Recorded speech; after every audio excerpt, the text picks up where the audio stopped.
Arek miluan moal ieu wisata alam gratis ya gerak ka dieu mah.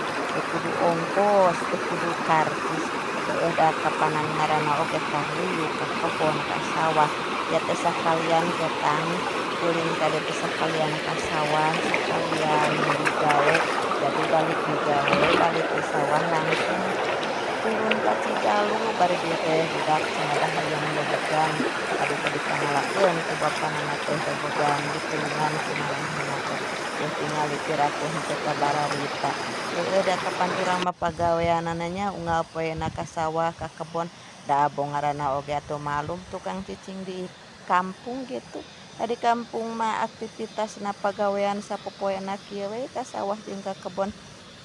Ari hayang ka mall, hayang ka Indomart, hayang ka apa, hayang ngadem di nu ber-AC mah heueuh jauh-jauheun atuh da di mana aya. Barina oge heueuh kudu duit ka nu kararitu mah. Mending we ieu wisatana bari digawe ka sawah tuh, aya undeureun kapanan aya pelakan, aya tales di ala, aya sampeu di ala. Matak oge ari keur ka sawah teh kudu aya kadaek, kudu aya kahideng.